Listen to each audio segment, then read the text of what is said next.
रविवार राति रे एससीबी कार्डियोलोजी विभाग रे घटिथिला कौन? शुक्रवार बदल रे काहींकी रविवार महिला रोगी को डाकिथिले डाक्टर दिलबाग सिंह ठाकुर। महिला नर्स को अनुपस्थिति रे केमिति कले महिला रोगी को इको टेस्ट? खसीबाकू फसा जाइथिबा बाहाना करूछंती कि अभियुक्त डाक्तर? कटक बड़ डाक्तरखाना रे दुई महिला रोगी को डाक्तर गुरुतर असदाचरण अभियोग मामला रे सांघातिक सूचना देछि पुलिस। अतिरिक्त डीसीपी अनिल मिश्र कहवा अनुसार दुई महिला रोगी संपर्कीय ननद भाउज गत शुक्रवार उभय चिकित्सा पाई कार्डियोलोजी विभाग को जाइथिले। हेले रविवार इको परीक्षा पाई परामर्श देइथिले डाक्टर दिलबाग सिंह ठाकुर। रविवार छुट्टी दिन थाई भी इको टेस्ट करने को डाकिथिले। हेले एही समय रे कोनोसी महिला नर्स किंबा महिला कर्मचारी उपस्थित नथिले, जहाँकि एसओपी रो खोलाखोली उल्लंघन। परीक्षा बेले संपर्कियों को मध्य रोगी पाखरे रहिबाकू मना कर देइथिले। साधारणतः इको टेस्ट करने को 15 मिनिट समय दरकार, हेले डाक्तर नैथिले 30 मिनिट टाइम।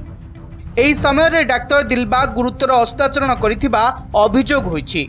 पीड़िता बयान, साक्ष्य प्रमाण और पारिपार्श्विक स्थिति को देखिले डाक्तर विरोध में प्रमाण जाउछि। मामलारू खसीबाकू अभियुक्त डाक्तर फसा जाइथिबा बाहाना करुथिबा संदेह करुछि पुलिस।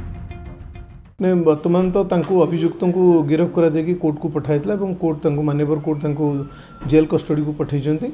बर्तमान बाकी तदंतर जो बाकी अंश रही डिफरेंट आस्पेक्ट्स रही बर्तमान तदंत जारी रही और अन्य पारिपार्श्विक जहाँ साक्ष्य प्रमाण को आधार कले संपूर्ण भाव में यहाँ डाक्तर निजे ही कर से निज अपराध को लुचाइवाई से हुए तो ये प्ली नहीं बाहाना करुथाई पारती, किंतु एथरे कौन षड्यंत्र ना कि फसई ना से जहाँ कर से दंड पाई। एपटे मामलार तदंत आरंभ करिछि स्वास्थ्य विभाग। डीएमईटी नेतृत्व में 3 जणिया टीम एससीबी जाई प्रारंभिक तदंत और तथ्य संग्रह करिसेंती। एससीबी मेडिकल कॉलेज रो डीन को सह आलोचना करिसेंती। कार्डियोलोजी विभाग रो मुख्य प्रोफेसर और उपस्थित थिबा समस्त कर्मचारी को पचरा उचरा कर जायछि। तदंत करी रिपोर्ट सरकार को दिया जिबा परे कार्यानुष्ठान नै पदक्षेप निया जिवो। घटनार पुनरावृत्ति न हेबाकू प्रोटोकॉल प्रस्तुत हेबो बोली डीएमईटी कहछंती। एपटे घटनार सठिक तदंत दाबी करिसेंती स्वेच्छासेवी। घटना जहाँ इनसीडेंस है से विषय आम सब इनफर्मेशन नहीं आम जो रिपोर्ट करूँ से गवर्नमेंट को देव देन गवर्नमेंट विल डिसाइड ना फाइंडिंग्स भी मुझे कहींपारे कारण रिपोर्ट आम गवर्नमेंट को देवा पड़ो। आमर कार्डियोलोजी डिपार्टमेंट थे प्रोफेसर को दिखाई और जो मैंने एग्जामिन करते गायनिक डिपार्टमेंट आमर एफएमडी डिपार्टमेंट प्रिंसिपाल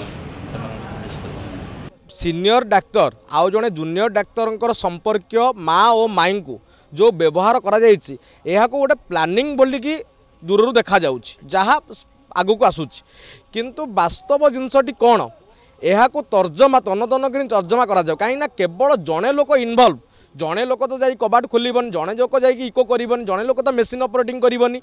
तेणुक आदि गोटे ग्रुप ऑफ पीपुल थी पारती। तेणुक ये संदेह को दूर करने तुरंत आपर कार्यानुष्ठान निया जाऊ। एभली संगीन मामला को निंदा करिछि आईएमए। डाक्तर को लोके भगवान बोली मानुथिबा बेले एभली घटना लज्जाजनक। उच्चस्तरीय तदंत करी दोषी विरोध में कड़ा कार्यानुष्ठान पाई दाबी करिसेंती आईएमए सभापति।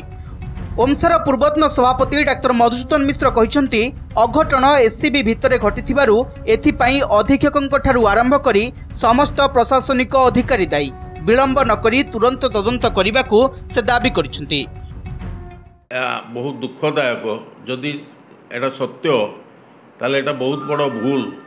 डाक्तर जहाँ लोक मैंने ठाकुर हिसाब से पूजा करती, द्वितीय भगवान हिसाब से मानती, से मैंने नीत स्थल को जीवा कथा नुहे, किंतु एबे एनक्वारी होउची। आईएमए कहूँ जे जदि एटा सत्य होई पारे ऐसी विषय रे गोटे हाई लेवल एनक्वारी हो, पूरा सत्य जना पड़ू, जी भी काल्प्रिट थी से दंड पाऊ। जदि घटना घटी मारात्मक एवं से गोटे अनुष्ठान भितर घटी से अनुष्ठान अधीक्षक आरंभ कर जो मैंने एडमिनिस्ट्रेटर अच्छा से 100% 99 रेस्पॉन्सिबल विरुद्ध तुरंत एक्शन नि जदि सत्य।